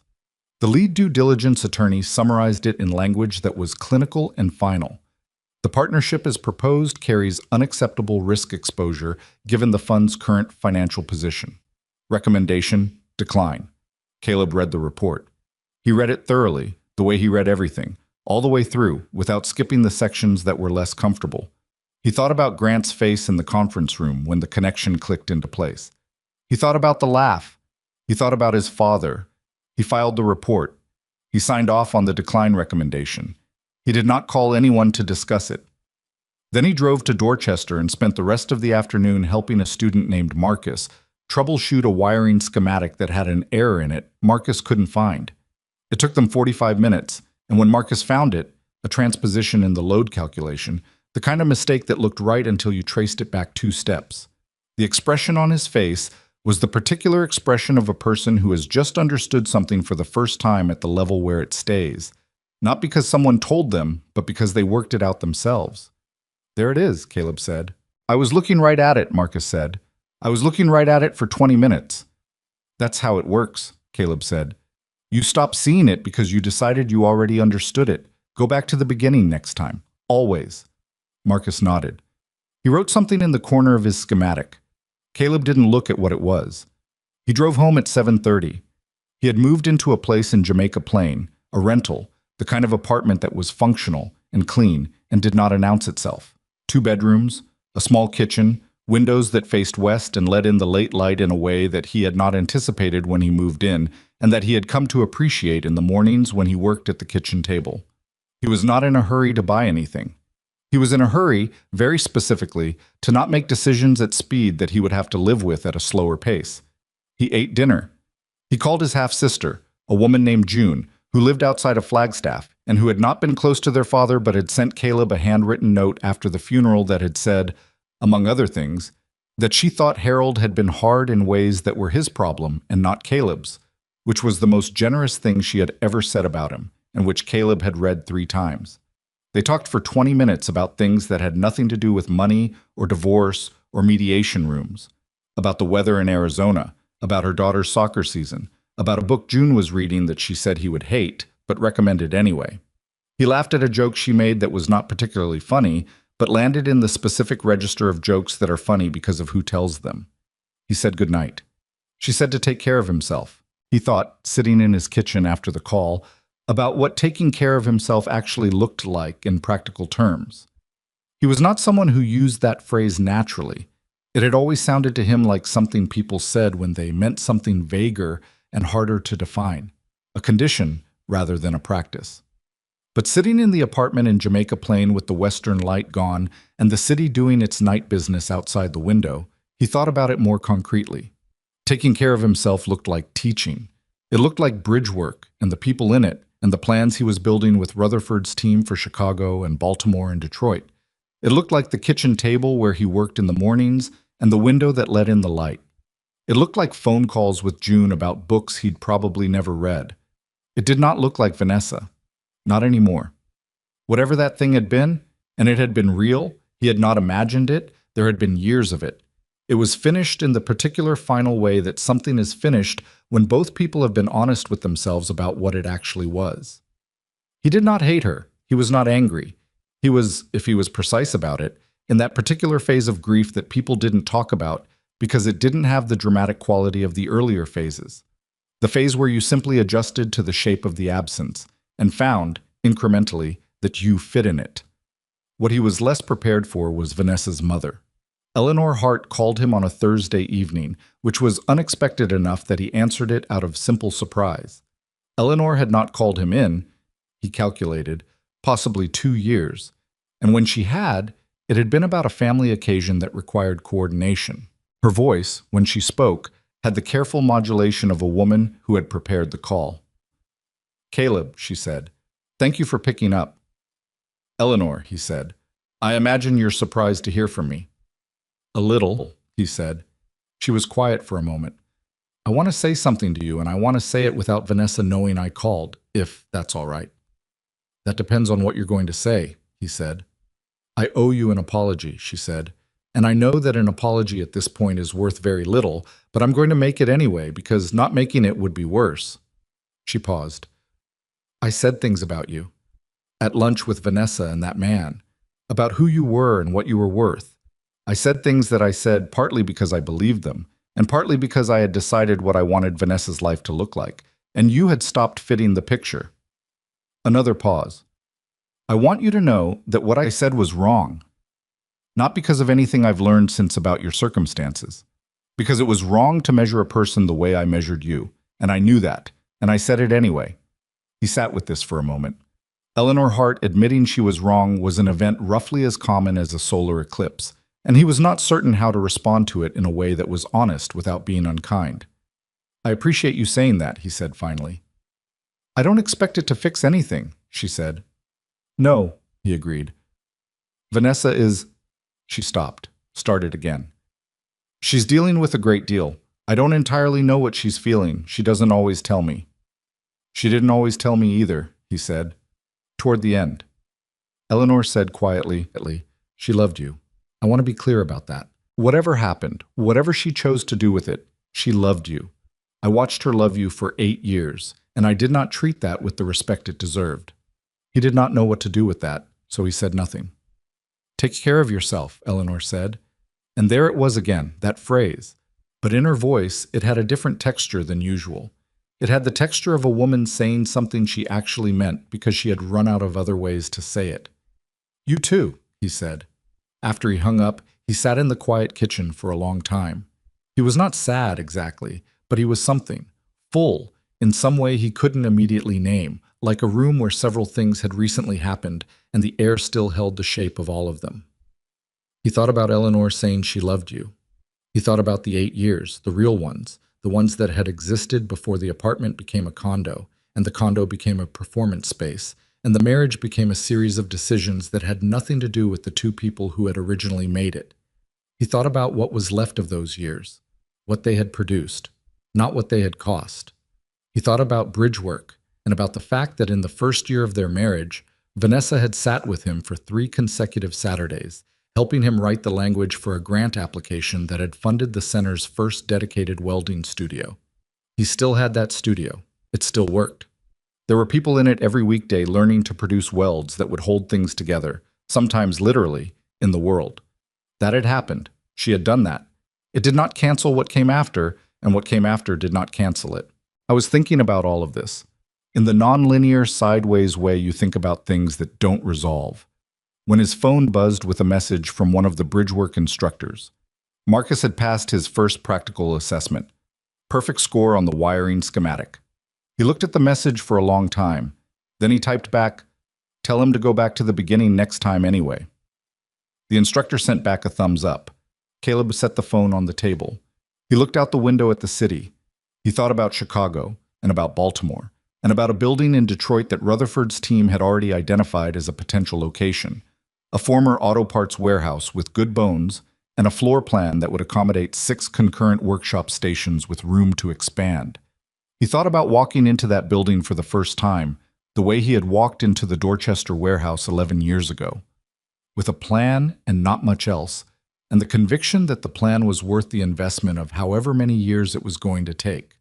He thought about the first student who would walk in. He thought about what he was going to say when they did. Not about electricity, necessarily. About whatever they needed to hear about the particular piece of work in front of them.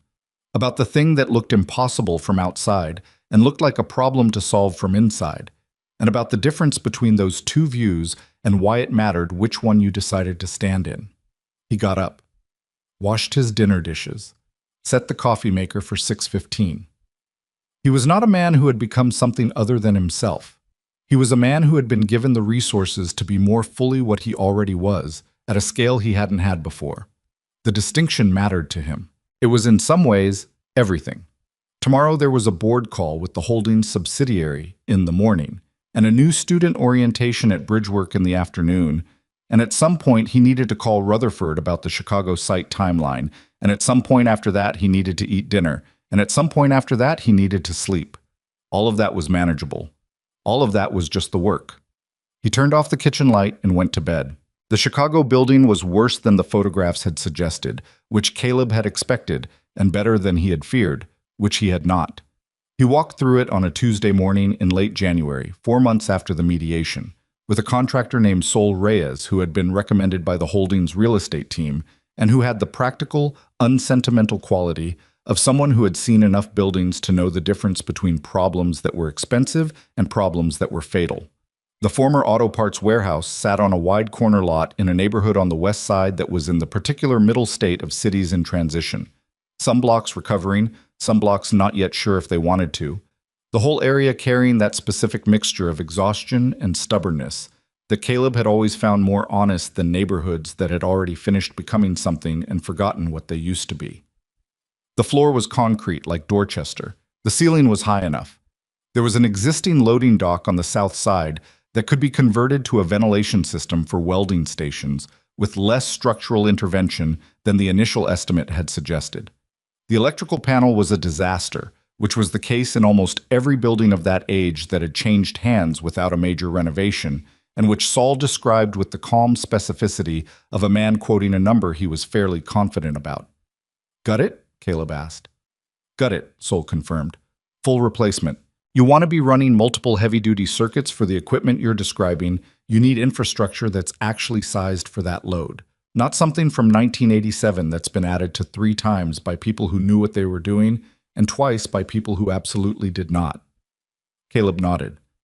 He stood in the center of the floor and looked at the space the way he had stood in the Dorchester warehouse 23 years ago, when he was 29 years old and had no money and a plan and an argument he'd been making to himself for long enough that he had started to believe it.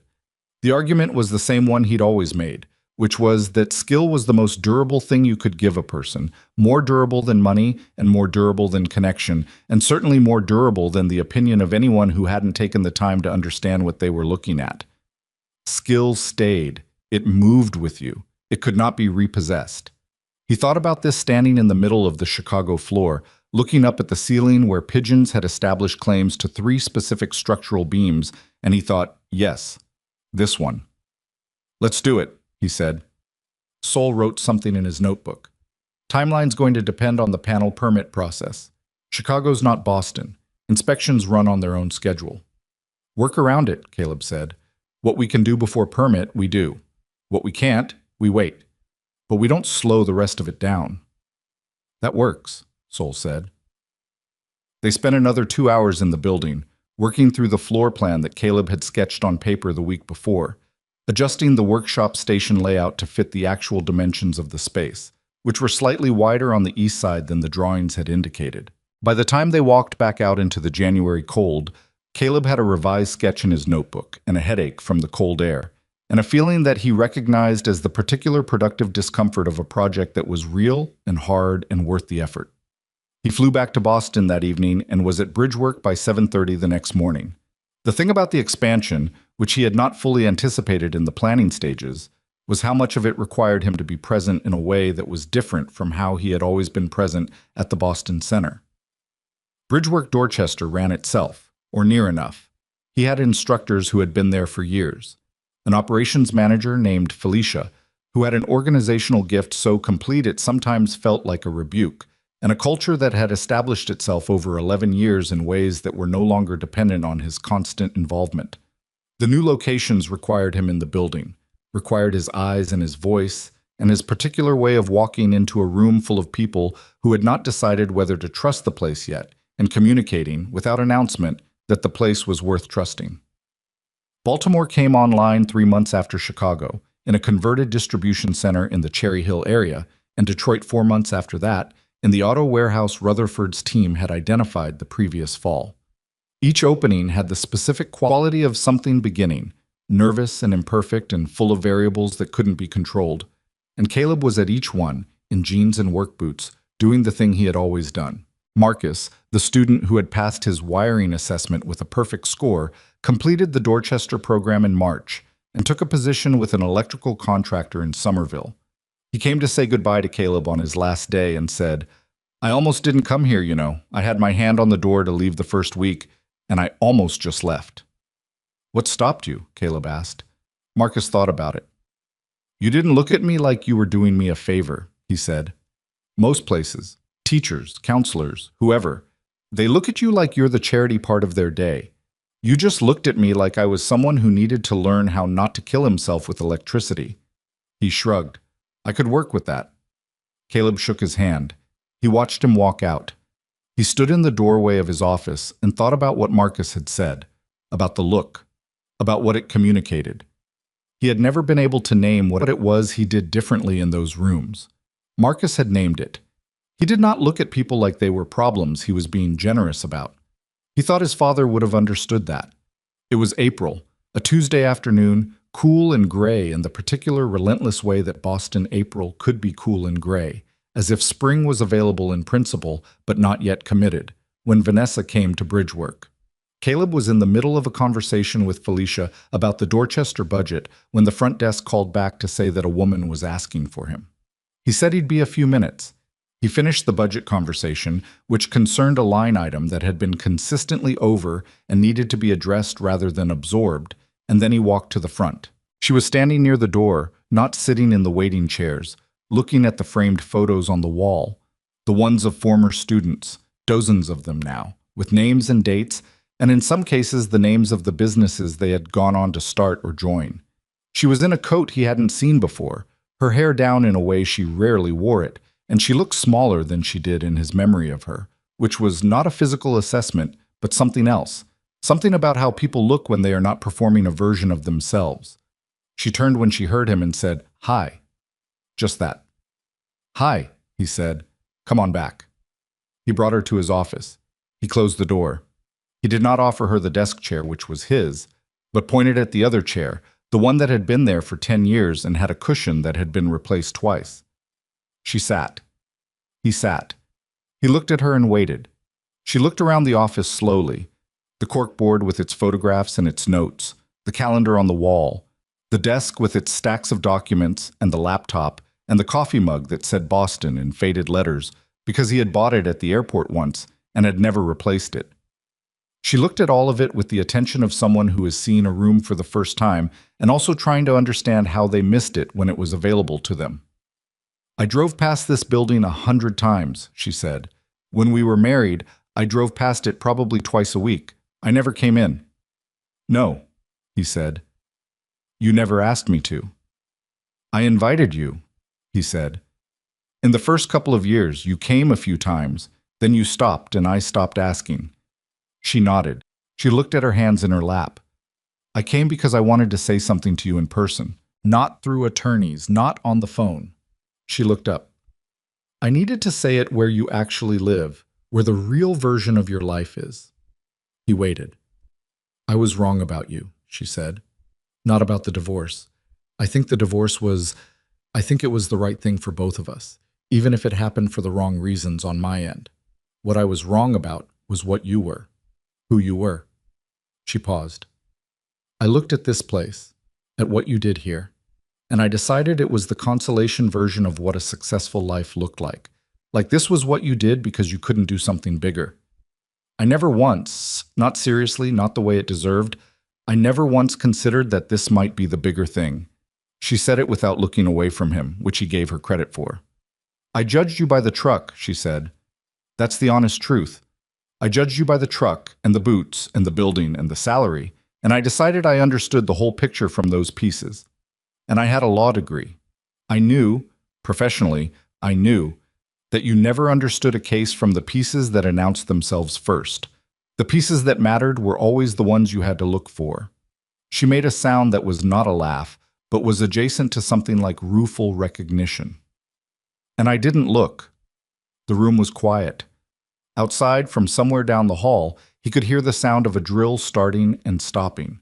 Someone in the automotive bay, troubleshooting something, which was the soundtrack of this place as much as anything else. I'm not asking you to undo anything, she said. I know you're not going to. And I'm not here because of the money. I need you to believe that. I'm here because I did something unfair to you for a long time, and I did it deliberately enough that saying it was a mistake doesn't cover it. I chose to see you as less than you were. And you let me, because you're the kind of person who doesn't argue their own value to someone who's decided not to see it. He looked at her for a long moment.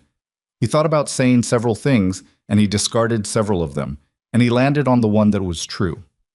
I didn't let you, he said. I just stopped trying to convince you. Those aren't the same thing. She absorbed that. No, she said. I guess they're not. I know why you're here, he said, and I mean that respectfully. You're here because you're an honest person at the bottom of things, and you needed to say this to my face so that you could live with yourself. I understand that. I respect it. He paused. But I want to be honest with you too, because I think you're owed that. The apology means something to me.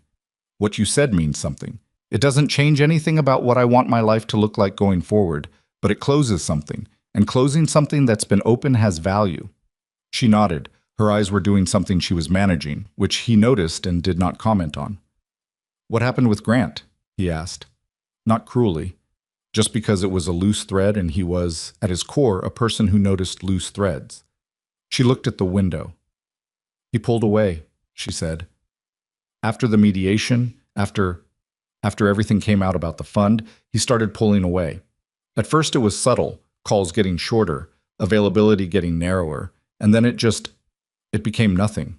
He disappeared the way people disappear when the thing they were attracted to stops being what they thought it was. He was attracted to your position, Caleb said. I know that now, she said. I knew it a little then too, if I'm being completely honest. I think I knew it, and I chose not to follow that thread too far because I was getting something from the arrangement that I wasn't getting elsewhere. She looked back at him. That's not your failure, that was mine. I know, he said. She stood up. She smoothed her coat the way people smooth things when they are finishing a thing they were not entirely sure they could get through. How's this place doing? She asked. The expansion, I read about it. There was a piece in the Globe last month. Doing well, he said. Chicago's the hardest one. New city, new relationships, new network to build from scratch. But the students are good. They're always good. That's because you pick the right ones, she said. I take whoever comes through the door, he said. She looked at him then with something that was not quite a smile but lived in the same neighborhood. And he saw in it, for just a moment, the woman who had sat at his kitchen table helping him write Grant language. The woman who had been proud of this place before she decided she needed to be proud of something else. That woman had existed. He had not imagined her. Take care of yourself, Caleb, she said. You too, Vanessa, he said. He walked her to the front. She pushed through the door and walked to her car, which was parked on the street, a silver sedan he didn't recognize. He watched her drive away, and then he went back to work. He stood in the hallway for a moment before he moved, in the particular stillness of a man who has just passed through something and is taking a reading of himself to see how he came out the other side. He felt not relieved exactly, not healed in the way that was sometimes attributed to moments like this. He felt more like someone who has been carrying a weight that he had gotten so used to he forgot it was weight, and then set it down and stood up straight and noticed for the first time in a while how his back actually felt. He went to the automotive bay and spent an hour with a student named Priya, who was 2 weeks from completing her program and was preparing for her certification exam with the focused intensity of someone who had decided this was important enough to be nervous about. He sat across from her at the workbench, and they went through the sections she was least confident in, and he watched her work through problems that she had gotten wrong twice before and get them right. And when she got the third one right, she looked up with an expression that was purely, simply pleased with herself, without any of the guarding that had been there in the first weeks. "You've got this," he said. "I think I actually do," she said, like she was testing the sentence to see if it held. "It holds," he said. She looked at him. "Did I say that out loud?" "No," he said, "but you were thinking it loud enough." She laughed. It was a good laugh, the kind that came out when people weren't expecting to laugh, and it changed the temperature of the room slightly, the way good laughter always did. He left her to it. Grant Holloway's fund officially suspended operations in June. Caleb read the item in a financial news brief that Rutherford's office sent weekly and that he read on Sunday mornings with his coffee, a habit he had developed partly out of necessity and partly because it was useful to understand the landscape his family's holdings existed in. The item was small, 2 paragraphs, the kind of brief that financial publications ran about the deaths of mid-tier funds with the same tone they used for weather updates, factual, unembellished, moving immediately to the next item. Holloway Capital Partners had suspended operations pending a restructuring review. Grant Holloway had issued a statement about market conditions and the need for strategic recalibration. 2 of his senior associates had already moved to other firms. Caleb read it once. He did not read it again. He set the brief on the table beside his coffee and looked out the window of the Jamaica Plain apartment at a Sunday morning that was doing its best impression of summer, and he thought about his father's voice. Don't use it as a weapon. He had not used it as a weapon. The due diligence process had found what it had found, and Grant's fund had done what funds did when their internal reality finally overtook their external presentation. Caleb had not engineered any of that. He had simply declined to protect Grant from consequences that Grant's own decisions had created. There was a difference between pulling someone down and declining to hold them up. He thought about that distinction for a while. He thought about how clean it had to be, how genuinely clean, not just legally defensible, but actually clean. Because anything less than actually clean was a lie he would have had to live with. And he was not interested in that kind of company in his own head. It was clean. I was sure of that. He finished his coffee. He got dressed. He drove to Dorchester, even though it was Sunday, because there was a planning meeting for the second phase of the expansion. 2 more cities had been identified, Memphis and Cleveland, and he preferred to think through things like this in the building where the work actually happened, surrounded by the physical evidence of what it was for. The expansion board, which Caleb had assembled carefully from people he trusted more than he trusted the people who would have been obvious choices. Felicia from Bridgework Operations, a former student who had become a contractor and understood the practical side of program delivery.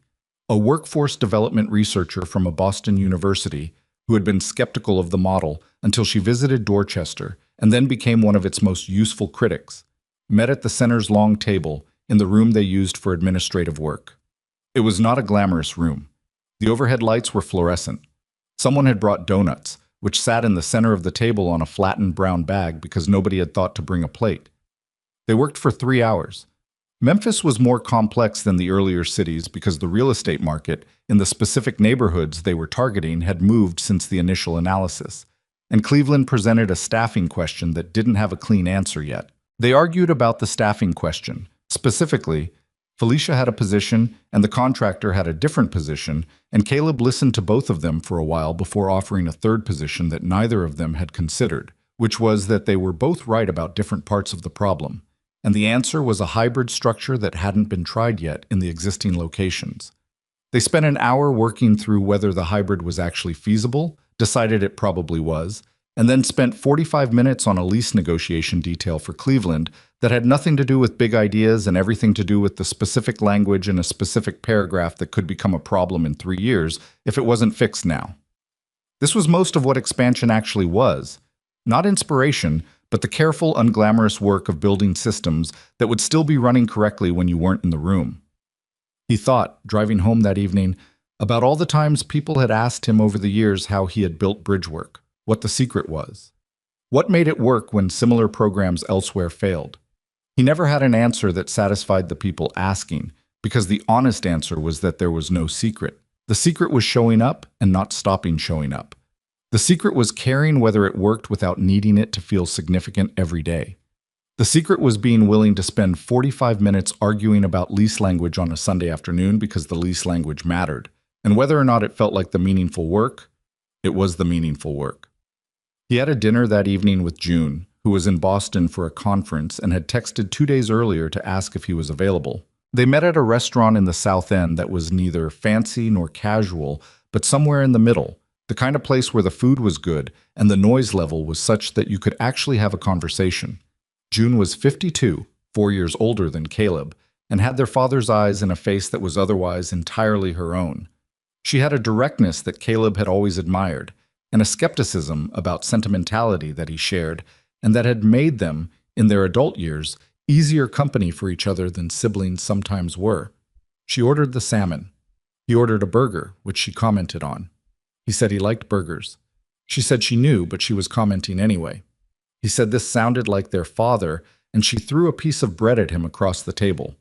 They talked about June's daughter and her soccer season, which had ended in a semifinal loss that had been harder than expected because the daughter had played well and the team had still lost, which was a lesson June described as genuinely terrible and genuinely necessary.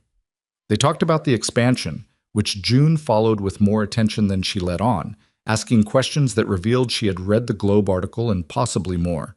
They talked about Harold, briefly, in the way they sometimes talked about him, not avoiding it but not making it the whole conversation either, just allowing him to be present in the way that people who have shaped you remain present, mixed into the texture of how you see things. "Are you okay?" June asked, after a while, looking at him over her wine glass with the direct assessment she had learned from their father and deployed more warmly than he ever had. "Yeah," he said. "You don't have to say yes." "I know," he said.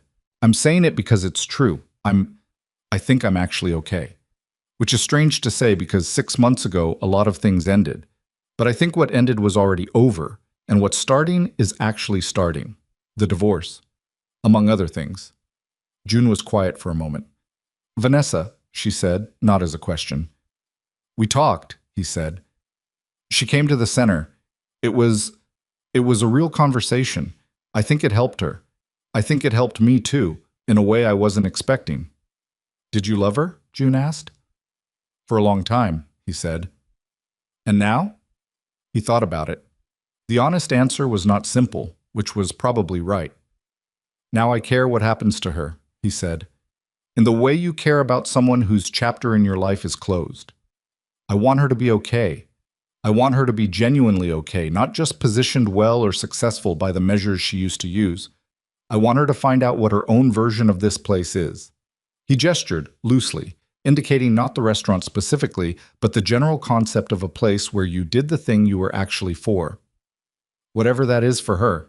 June looked at him for a moment. Then she said, "Dad would have liked this version of you. He would have told me the burger was a bad choice." "Also that," she said. They stayed for 2 hours. When they walked out, the evening was warm in the tentative way of Boston in early summer, the air carrying the smell of the city in its better moods. June had a car coming. She hugged him at the curb, a real hug, the kind they had not always been good at, and told him to call her more. He said he would. She said she'd believe it when it happened. He said fair. He watched the car go. He stood on the sidewalk for a moment, in no hurry to be anywhere, which was itself a feeling he was still getting used to. The feeling of not rushing toward the next thing, because he feared what would happen if he stopped moving. He had spent a lot of years moving.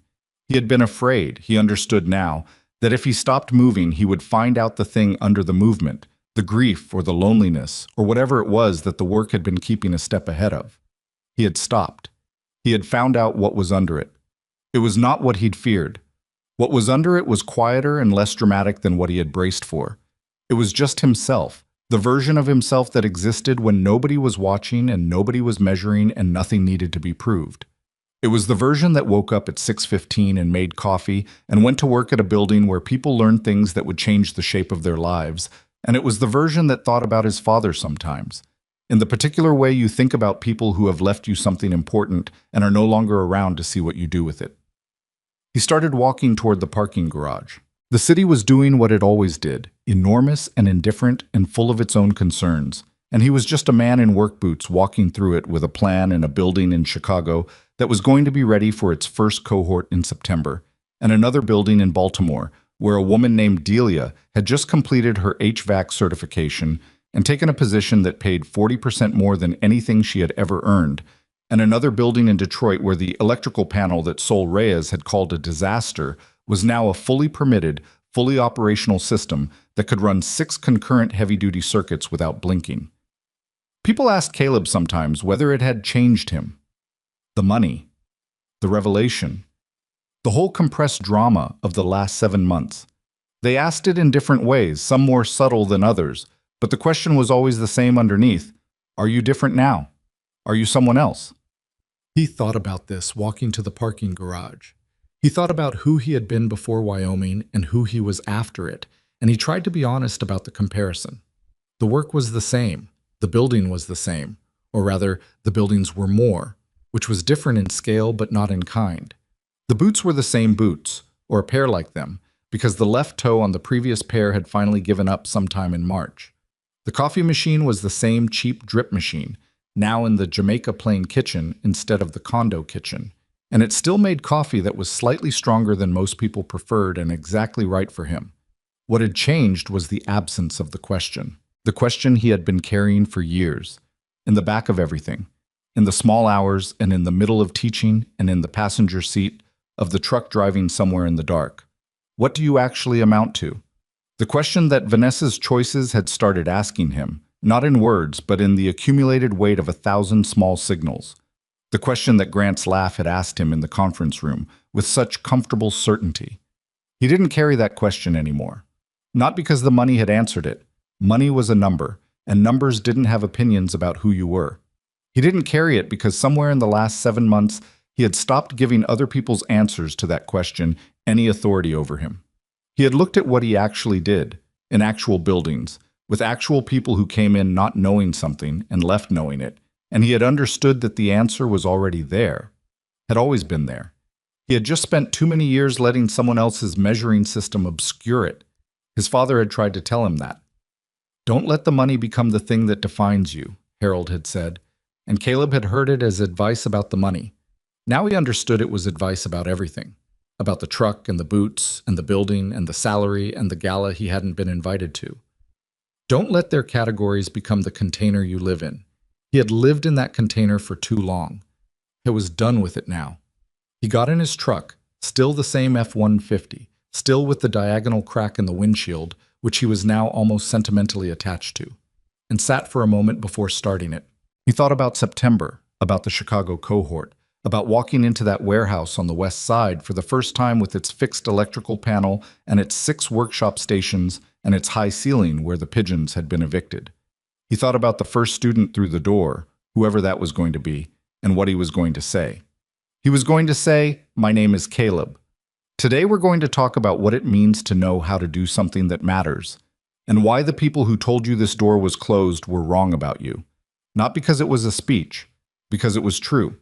Because every single person who had walked into that Dorchester building over 11 years had come in, having been told in one form or another by one person or institution or circumstance or another that the door was closed.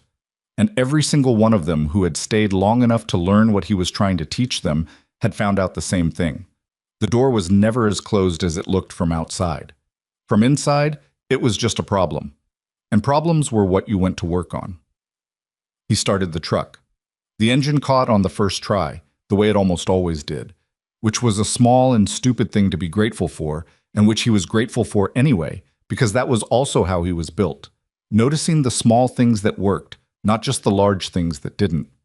He pulled out of the parking garage into the Boston evening, into the traffic and the amber light and the city that didn't know his name and didn't need to, and he drove toward Jamaica Plain with the window cracked because the air was exactly right for it. He had work tomorrow. He had work for a long time after that. That was enough. That had always been enough. He had just needed to get back to the place where he could see it clearly, without someone else's doubt sitting between him and the view. He drove. The city moved around him. The crack in the windshield caught the streetlights the way it always did, throwing a small refracted line across the dashboard, and he had stopped seeing it as damage a long time ago. It was just the shape of something that had been through a few things and was still running, same as him.